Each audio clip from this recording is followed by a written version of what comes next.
Hi, and welcome to Season 3 of Starship Gaming.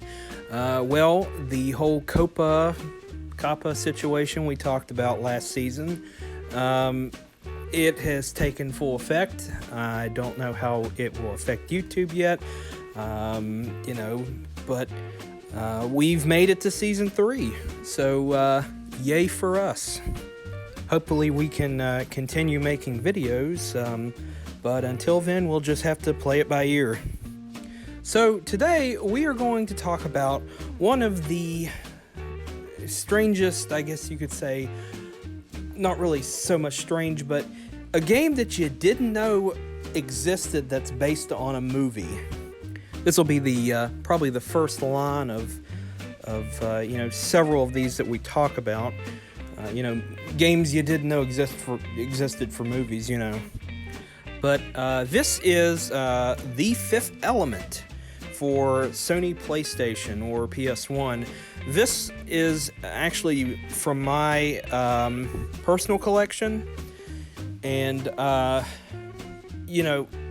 for years, I watched the movie The Fifth Element. It came out in 1997. It was one of the most obscure and weirdest sci-fi movies of the 90s, but it was also one of the greatest sci-fi movies of the 90s. I'd put it probably at number one, of course, in terms of space movies. Now, if we're going to get technical, Jurassic Park will always be number one in the science fiction, 90s spot.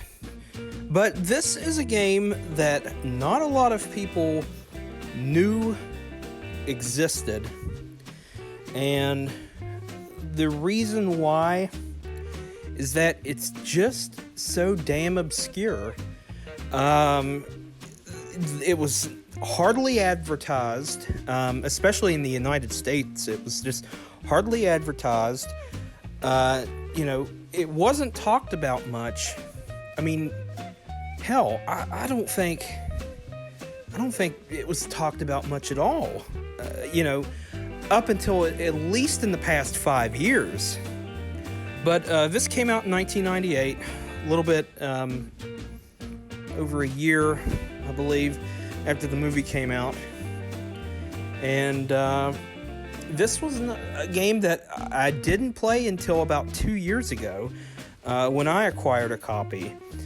The strange thing about this game is that it shouldn't have existed, but they ran with it anyway, at least the license to it. But basically, The Fifth Element, it was built on the Nightmare Creatures engine, which is really easy to tell if you've played Nightmare Creatures. I mean, it's got a very similar build, I guess you could say build quality to it. And honestly, it's not that good of a game. I mean, if you like Nightmare Creatures, you might enjoy this. But for me, let me put it this way. It is challenging, especially in the second level when you begin playing as Lilu. That's when it gets a little bit more difficult. The first level, not so much, because you play as Corbin Dallas. And the thing is, graphic-wise, for 1998, it wasn't bad. I mean, it looks, it has a similar quality of look how Nightmare Creatures had, being built on the same engine and everything. But it's one of those games that if you like the movie, you might like the game. I mean, I like the movie, but I'm not a big fan of the game. But I think it's a game that everyone should play and own, simply for the fact that I think that it's going to be worth something maybe in another 10 to 20 years from now, especially if they decide to make a Fifth Element sequel, which by now kind of seems possible because it's just now, the Fifth Element fan base has been slowly building over the past 15 years, at least since 2005. And I think a lot of it has to do where it was shown repeatedly on TV, and it gained a cult following from that. Of course, it was a very successful movie, an obscure one, but successful. I mean, unless you were into sci-fi in 1997, you wouldn't have known that this, movie existed. Well, unless you were a Bruce Willis fan too, but But it's one of those games that you didn't know. It's based on a movie. You really didn't know it existed. And what's really strange, and I may bring this up in another video, there's actually a Men in Black movie tie-in for the PS1, but I think it was exclusive to Europe, I believe. For whatever reason, the United States didn't get it. And I don't know if they thought Americans wouldn't like it, or it was just a terrible game, or what happened there. But I think that it should have been released. It was, 1997, the PlayStation was in full swing then. It was, at that point, dominating the market. And they could have took advantage of, releasing a Men in Black tie-in game, but, whatever reason, they decided not to. At least not in the United States, for that matter. But, I think this is a game that you should at least play through once. It is challenging. It's not a walk in the park in the least. You're going to find it pretty challenging. Of course, I recommend that if you do play this game, use a DualShock 1 controller with the analog sticks.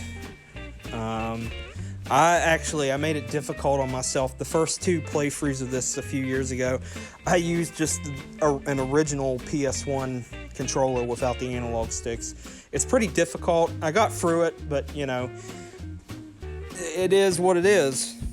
But do yourself a favor and make sure you have those those analog sticks on your controller. It really helps out with the movement on screen. Another thing about this game is that I often found myself getting lost. Sometimes you have to backtrack a little bit. Like I said, it is challenging. It is not a walk in the park. It is not an easy game. Unless, you've mastered this game. Unless, you know what I mean. But yeah, if you haven't played this game, you need to play it. It actually kind of got a sequel, but it was a European exclusive. I believe it was like a racing game. I don't think it got a United States release. I'm pretty sure it didn't. But it was more or less to capitalize on the, I believe, probably the whole Mario Kart deal at the time. That was around the time that racing became popular. And the thing about racing games is, they've existed for a long time, but they didn't really get that popular until around the time Mario Kart 64 came out, because that game it just changed everything. So it did have a sequel, and it was racing related. But like I said, you need to play this game at least once. You need to add it to your collection if you haven't already. Just go ahead and pick up a copy, and I think you'll enjoy it. If you like The Fifth Element, like I said, I didn't really enjoy it that much. Of course, that's just my opinion. You may have a different opinion about it than I do. But you at least need to play through it once or twice and just give it a try. I mean, it's worth adding to your collection. Like I said, you never know, 10 or 15 years from now, this particular title could be worth money. It's actually going up in value as we speak. It's increased. It's normally stayed around the $5 to $15 range. Right now, as of this recording, it's going anywhere from $15 to $30 for a what they would call complete in box copy, or complete in case. But I would probably snag this one up before the prices on it just go out of sight. Not saying that they will, in these recent times, or recently as of this recording, January 2020, but I would probably grab a copy to be on the safe side. That's just my personal opinion. I think it would probably be worth collecting. So I hope you enjoyed today's episode.